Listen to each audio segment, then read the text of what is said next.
On this episode of Cigars and Sea Stories, Bennett and Mike are sitting down and talking about, well, we're talking about animated series. In lieu of the fact that we had Jazz on Tuesday, which is great, with Discharge, and that's a fun project. But also, it got me thinking on a lot of these different animated series, and some that got us into the military. It was like like G.I. Joe and Transformers and some of these other ones. But then in the military, what do we watch? And passing the time and all sorts of stuff. Of course, immediately like Family Guy comes to mind. The Simpsons comes to mind.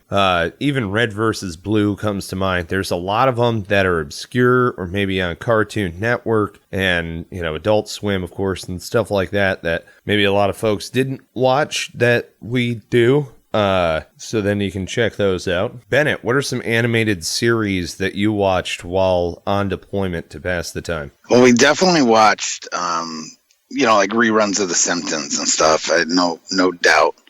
Just because that shit's funny. And then, damn it, I'm trying to remember what the hell the name. Ren and Stimpy. Yes. For some reason, we got hooked on that shit, and we were having people send us DVDs, every fucking thing that we could find. Ren and Stimpy. God, Ren and Stimpy. Stimpy, you idiot. Yeah. And then Pinky and the Brain. Yep. A lot of animals going on. Chihuahuas, mice.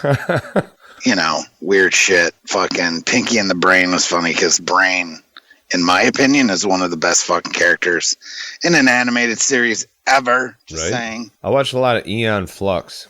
Do you remember that? I can't say I watched a shit ton of it, but I've seen it, yes. Which, I thought it was cool that she died in every episode. But I think it was my cousin. It's always your older cousins who get you into shit, if you're ever around them. Or you've got older friends or whatever. But you're seeing what they're into, and they're seeing, all of this other stuff. So I was watching Eon Flux back in the day. Ren and Stimpy was definitely one of them. And then we got hit with a little, there was a little while there, it was a long time ago, though, and I can't remember if it was the Marines or the Army, but it was Dragon Ball Z. We watched quite a bit, and there was some anime shit that a couple of the guys watched a lot, and sometimes you were just stuck because there's nothing else to fucking watch, Right. I mean, don't get me wrong, any genre of all of that stuff is great. There are just some anime that I myself can't get into. There are some animated series that I myself can't get into. But like in the anime realm, I always like the, what is it? Is it like Samurai? I'm going to say Samurai Jack, but that's not fucking right. The one with Samuel L. Jackson when he's walking around chopping people apart. That was cool. I have no idea because it's like anime. I don't know, bro. It's one of those things like this is, there's people that are like heresy, yelling at me right now, but it's like, get over it. There's people who J.O. to that shit, man. Yeah, man. Okay. Oh yeah, no, because there's some weird shit, man, with like demons fucking shit and all kinds of wacky fucking, they make straight porn out of that shit. Yep. So it's like fucking bizarre, man. They make porn out of any we create some weird motherfuckers in the military because most of them are weird coming in, but then when they get they get fucking twisted up.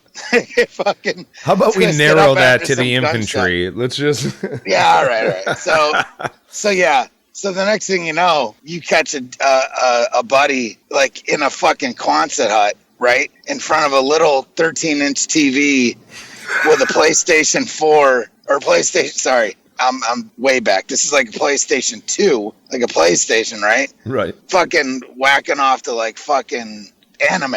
You're fucking in a twisted world at that point, bro. It's just it's a different time. Like tucked up under a poncho liner. You're like, bro, all right. I'm going outside to work out because this is fucked. Right? No. Yep.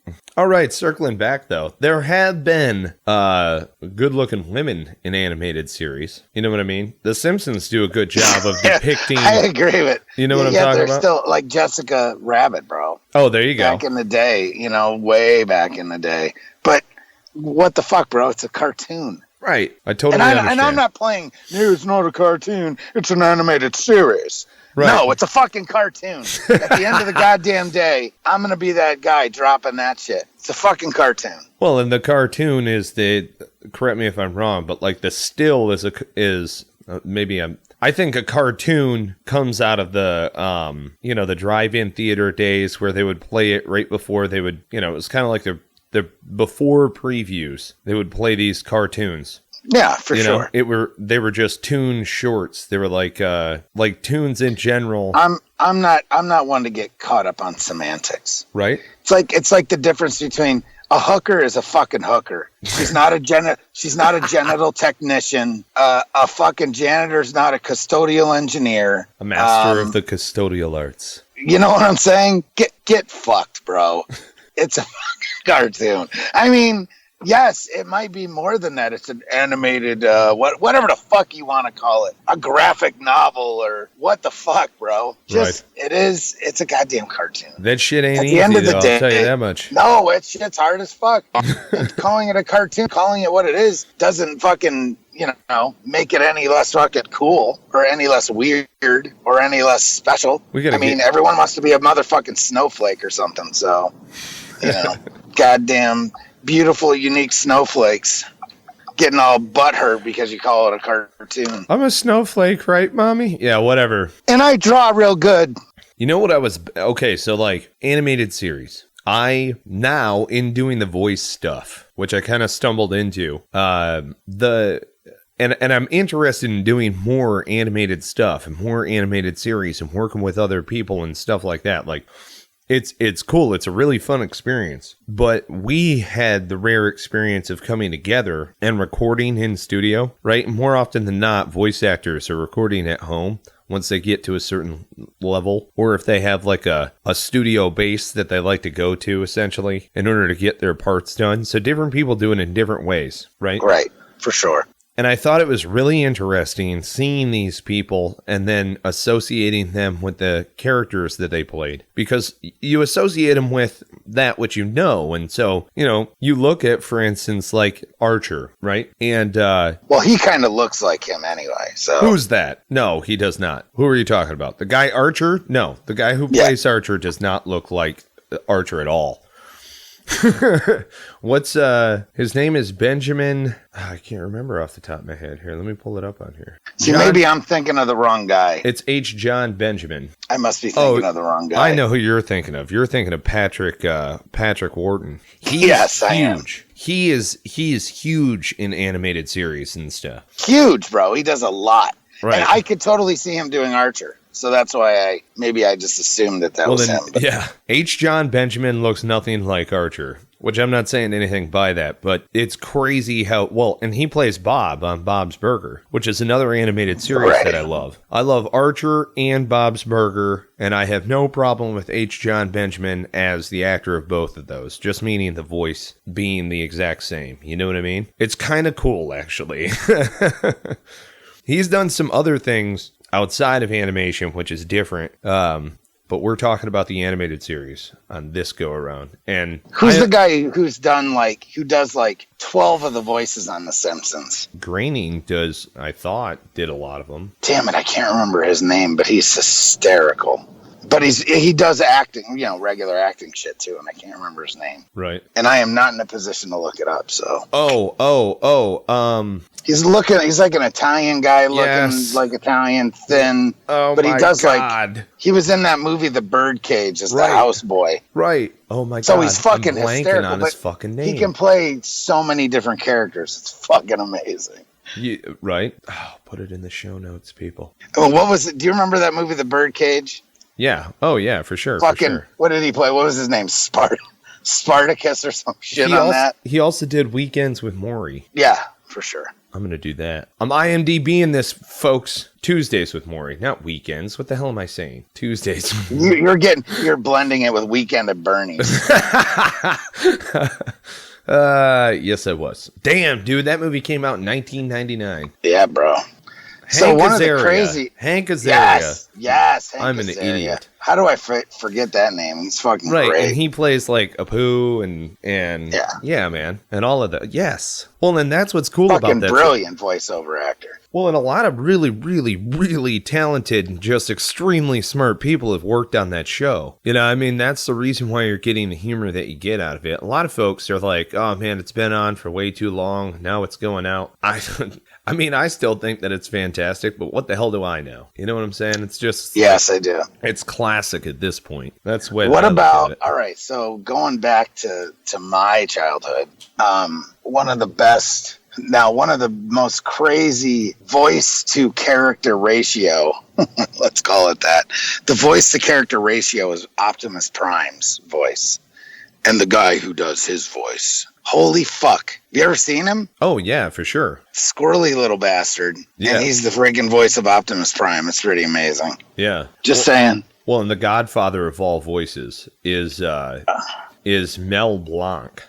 Right. Who played, like, everything. And I mean, the story, you can research this all over the internet. Supposedly, when he got in a really bad car accident, the doctor sat down and started talking to him as though he was Bugs Bunny, and then like led him out of a coma. Which again, I have no idea whether or not that's actually true, but it's pretty cool. It is pretty cool. I mean, you know, and Mel Blanc, dude, he did everything. When I was a kid growing up watching the Jetsons, you know, and all of the Hanna-Barbera stuff, like I watched the Flintstones a lot and the Jetsons and, oh God, I'm blanking on some of these different characters' names. Every once in a while, I'll throw a tie on and I'll put a green hat on and that's it and rock it around the house. What the hell is that guy's name? Or like, you ever just rock a t-shirt and nothing else? That's called Winnie the Poohin'. You know what I'm talking about? You're fucked. That is my wife's least favorite outfit on me. I bet, because that's ridiculous. She's like, why are you sitting on the couch? You know, this is how the kids get pink eye. No. They were playing in the toilet when you weren't looking. Is that messed up? No. We don't allow our kids to do either You're one so of those fucking things. Gross. Nasty. I know, it's gross. It's dirty. I'm dirty gay. Dude, the Transformers, what they did in bringing it into the modern evolution is like cool and all. For some reason, I still just watch, you know, the original cartoon, and I'm like, that is so badass. I don't know why. Probably because I allow my kid imagination to go wild, but like the original cartoon was badass. Well, I like the movies too. My kids watch that shit. And we will be going to the theater here soon to see The Last Night, which is the latest installment in this, and who knows if it's the last or not. I have no idea, but either way, man, that shit's badass. Yeah. And the guys that do the voiceovers in that are fucking badass too. You've got the guy, still can't remember his damn name, the guy who plays Optimus. But then the guy who, and I can't remember his name either, but it's the fucking Agent Smith from the Matrix. Hugh something or other, I think is his name. But it's the Mr. Anderson. Oh, yeah. That fucking guy. Yeah. He plays, I think, more than one character in the Transformers. But, yeah, man. And he was in fucking Lord of the Rings, too. So, yeah. Oh, yeah. He played one of those elven guys. Yeah, he played, shit, I can't remember the name. See, it's funny. The fucking king. The Elven King. Yeah, we're letting our inner geek flow out today a little bit here. Dude, everybody who has spent any significant amount of time trying to kill it has fucking watched endless amounts of movies or read a shit ton of books. Yeah, I've watched I watched The Lord of the Rings so many fucking times. Right. Because that was like one of the movies that we owned. Right. You know what other movie? Here's a fucking, it's not animated, but it's one of those wacky kind of movies that just end up being watched on deployment and elsewhere. The Fifth Element. I could probably lip sync that entire fucking movie if you played it. I could probably just say it word for word because I've no shit watched it over 100 times. Over 100 times. That was my first back row movie, if you catch my drift. I catch your drift. If you catch my drift. Yeah, man. Stepping way outside of the boundaries of animated series. Way to go there, Bennett. Taking it down the rabbit hole yet again. Hey, that's what happens. I just had a fantastic memory float past my mind about that movie theater, though. Wow. Thank you for saying Fifth Element. Megan, how goes it? All right, so getting back on track. It probably comes from some kind of fucking comic book or something. Right. So, There's your animated fucking tie-in. Nailed it. Freak shows. It probably does. Dude, Probably I'm telling does. you, bro. Oh, yes, it's a graphic novel from 1999 that was adapted for the film from fucking blah, blah. Right. These fucking guys, they know it all. Go into the goddamn geek store there, the ones that sells the games and the comics. The Geek Boutique. And the Geek Boutique, and they'll Geek dumpster Boutique dive on on your ass on that Amazon. shit. Yep. Holy fuck. You try to keep up, but your fucking brain starts spinning. Right. Holy fuck. I had a guy try to explain to me the Flash Oh, yeah. the other day, and I almost went into vapor lock because holy fuck, man. I mean, bro, you got nothing else to do in your life. Like, you need another hobby. Yeah. Seriously? Like a hobby based in reality. I mean, I'm all for fantasy and like living, watching shit and reading shit, but don't fucking live it. This isn't live action role playing, motherfucker. Life is not live action role play. Doesn't work that way. We're not shooting arrows and magic missiles and shit at each other. I'm fucking dying. Throwing fairy dust at each other in the form of rice. The shit doesn't work. It's not real. Get the fuck out of this land, man. Come back to reality. You say that, but I guarantee that you want a mustache ride from Peter Cullen, who happens to be the guy who voices that's who it is. You're Optimus right there. That's how it is. Yeah. Look at that mustache. God damn. That's it's fucking regal. Serious. Anytime I see a guy with a mustache, I'm like, that fucker's in charge of something. A good mustache. It can't be the wily. Right. Like Stan Lee, too. That's another guy. Speaking of animation. Excelsior. Motherfucking Stan Lee's got a good mustache, too. That's kind of like bringing it home with Stan Lee, because what I think's great is that, and I honestly was going to bring him up, so this is perfect timing. In my opinion, Stan Lee has done the most outstanding job in just doing what he's done, in helping to develop but allow other people to kind of roll with the characters and still being a part of the process and everything else. He's done an excellent job. He's one of those guys that's recognized. He does his cameo. People look for him in every one of those movies, even though it's only a little 10-second spot. And I saw his speech just the other day, which this is one reason why I wanted to bring it up. He's standing there on the stage talking about how when he was a young boy, he used to go through Walt Disney's animation and say that's something that I want to do at some point in time in my life. And he shares this great story about being a little boy and wanting to get this book from the store and going and earning his money and getting the book and then eventually learning animation and all of these different things. A veteran is standing on stage talking about how he emulated another veteran, which Walt Disney and Stan Lee are both vets, describing how they're adding value to the world, which I was like, man, this is awesome, and not a whole lot of people are going to stand up and highlight that both of these guys served their country in their own capacity and then wound up taking, whether or not they catalyzed their military experience to go forward. I know for a fact, because Stan has written about it, that out of his experiences, I believe in the Air Force it was, he wound up taking some of those different things and bringing them into the animation world, as far as like for sure comics through these other different elements and bringing it forward. And Disney has described the stick-to-itiveness that he originally needed to display when he and his brother opened the production studio. And it's something that I was somebody sent me, where I saw it on somebody's timeline, I think is what it was, on Facebook, that it was just Stan Lee standing there talking about Disney. And I'm like, damn, dude, both those guys are vets. Let's see what he's got to say. And then I listened through the speech. It was great. And so I wanted to wrap it up with like, hey, some of the biggest guys that have ever done this just so happen to be veterans. So that's pretty cool. No biggie. It is. You're right. I mean, you don't think about it. You just don't. Oh, and the other thing too. Can I do the factoid? Can I do it? Can I do the factoid on this one? Are you okay with that? Yeah, sorry, yes. He muted me, folks. I did mute you. Well, you weren't muted. I was muted because because I was. Okay, so what I was doing was looking up Captain America to see the guys that created him, which I know it's two guys. I know one of their names was Jack Kirby, and I was just trying to figure out if they were veterans or not. Okay. But I don't know. Okay, so go ahead and look this up. I believe that the gentleman's name is Donnie. It's Dunnigan or Dunigan. Delta Uniform November Alpha Golf Alpha November. Donnie Dunnigan or Dunigan. He was an American child actor before he joined the United States Marine Corps, and then eventually wound up becoming a drill instructor. And I'm pretty sure, which I'm just going to click on his Wikipedia here real quick.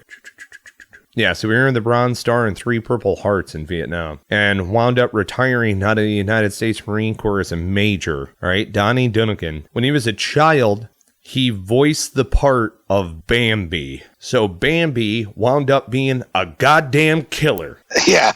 That's what's up. Marine. Fucking that's pretty funny. And I mean, yeah, that's awesome. So there's your fucking factoid, folks. Yep. Years of service, 1952 to 1977. That's fucking badass. Anybody knows? Great factoid. We'd love to have him on Cigars and Sea Stories, by all means. You know, couple of actors. I'm still trying to work on Dale. I'm still trying to get Dale Dye. Oh, we'll get him. It's gonna fucking happen. That's another mustache. You look at that mustache, man. You're like, that motherfucker is in charge of something. I don't know what it is. You know? Yes. There you go.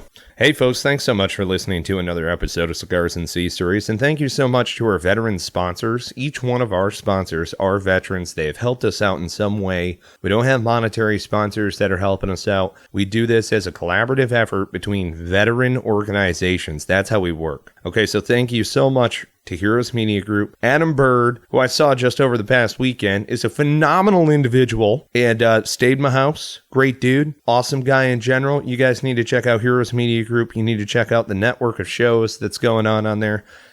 Heroes Media Group is featured on a NASCAR hood and doing all sorts of stuff. I'm pretty sure they're going to be in a video game. There's all sorts of weirdness that's going on. I mean, it's crazy. So check out Heroes Media Group. They're growing. They're doing other things to update. Same thing with veteranslist.us. They're growing like crazy. They're updating. I was just talking to Will Amos last night. He was saying that they're doing bigger things on the website. Through the certifications and all of these other things. If you want to get a featured membership on veteranslist.us as a featured veteran-owned individual company, you can get it at 50% off. That's half off by entering discount code Cigars and Sea. That's discount code Cigars and Sea. Same as our social media tagline or handle, whatever you want to call it. And then last but certainly not least, Spartan Media. You guys do an awesome job helping us out on the backside of things, which is fantastic support. Thank you so much. Contact Spartan Media today. They specialize in web development that is turnkey. So they are empowering you as the business owner, which is just awesome. There are a lot of people who want to play gatekeeper. That's not at all what they want to do. They want to get you off and running so that you are just handling it on your own. They're going to help you learn a little bit of the basics or a little bit more of the advanced. If you're already there with WordPress and some of these other things, they do a great job. Contact Spartan Media today to get your website done. Bennett, I love your body, baby. Yeah. Good animated, good stuff. I mean, you and that anime porn, man. You're fucking anime porn. Ugh. And on that note, we cue the music.